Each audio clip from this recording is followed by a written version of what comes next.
আজকে আমি যে মুভিটা এক্সপ্লেন করতে যাচ্ছি এটি একটি তেলেগু রাগালা 24 ঘন্টা, যার বাংলা অর্থ আগামী 24 ঘন্টার মধ্যে। আগে যদি মুভি সব কিছু বলে দিই তাহলে মুভির মজাটাই নষ্ট হয়ে যাবে। তারপর সামান্য বলি। 3জন ধর্ষণের আসামি মাঝরাতে জেল থেকে পালিয়ে একটা বাসায় গিয়ে ঢোকে।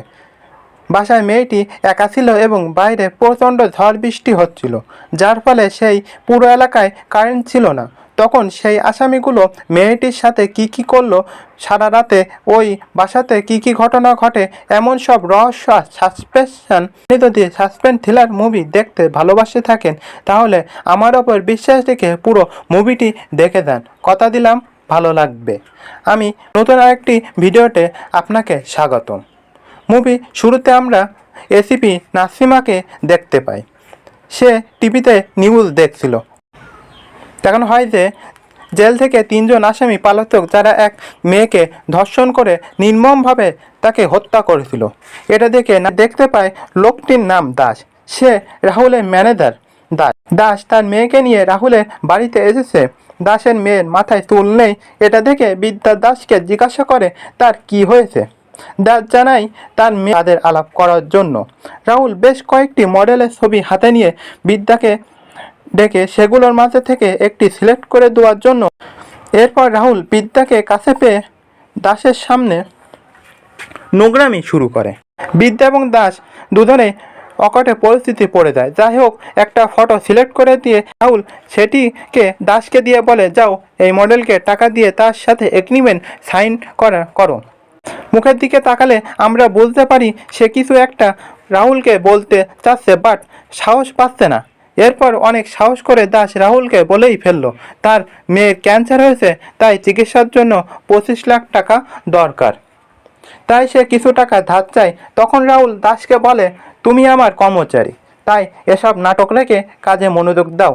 নতুন মডেলকে টাকা দেওয়ার জন্য চেক তৈরি করতে বললে দাস টেনশনের কারণে রাহুলের চেকের লেখার সময় ভুল করে টাকার পরিমাণ একটা শূন্য বেশি লিখে ফেলে। এটা দেখে রাহুল দিয়ে বলে 25 লাখ টাকা নিয়ে চলে আসুন। এটা শুনে বিদ্যা দাসের উপর সন্দেহ হয়, কারণ দাসের মেয়ের চিকিৎসা করার জন্য 25 লাখ টাকা দরকার ছিল। এরপর বিদ্যা লকার থেকে 25 লাখ টাকা নিয়ে ঠিকানা অনুযায়ী যেতে থাকে। অবাক করা বিষয় হলো, আমরা দেখি তার পিছু পিছু দাসও যাচ্ছে। একটা কান নিয়ে যাচ্ছে। সেখানে পৌঁছালে ব্ল্যাকমেল এর মুখে মাস্ক পরা বিদ্যার কাছে আসলে টাকাটা নেওয়ার জন্য। বিদ্যা টাকাটা দেওয়ার সময় চট করে ব্ল্যাকমেলের মাস্কটা খোলার চেষ্টা করতে লাগে। তাদের মাঝে অনেক হাতাহাতি শুরু হয়ে যায়। সেখান থেকে যেন পুলিশ এসে ব্ল্যাকমেলকে চারিপাশ থেকে ঘিরে ফেলে। তখন পান খাওয়া কনস্টেবল মাস্কটা খুলে ফেলে। কে মেরে ফেলছো? তখন বলে, তো আমি কি করব?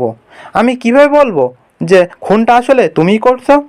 তখন তোমার ভবিষ্যৎ ক্যারিয়ার কি হবে? এটা শুনে গণেশ বলে, আমি খুন করছি মানে? তখন বিদ্যা বলে, রাহুলকে মারার পর আমি তোমাকে আমাদের বাসার গেট টপকে পালাতে দেখছি। এটা গণেশ শুনে বলে, কি বলছো তুমি? যখন আমাকে চলে যেতে বলছিলে তখনই চলে গিয়েছিলাম, আর ফিরে আসিনি। তখন অবাক হয়ে বলে, এটা শুনে গণেশ বলে, কি বলছো তুমি? যখন আমাকে চলে যেতে বললে তখনই চলে গিয়েছিলাম। কি বলো? তাহলে রাহুলকে মেরে গেটের উপর দিয়ে কে পালিয়ে গিয়েছিল? এসিপি তাদের এসব কথা শুনে ফেলে। তখন বিদ্যা এসে বলে, স্যার, আমি ভেবেছিলাম গণেশ খুনটা করেছে, তাই আমি তাকে বাঁচানোর জন্য নিজের উপর দোষটা নিয়েছিলাম, কিন্তু এখন আমরা বুঝতে পারলাম খুনটা অন্য কেউ করছে। এরপরে বিদ্যা সেদিনের সেই আসল ঘটনাগুলো বলতে লাগলো। বিদ্যা জানায় যে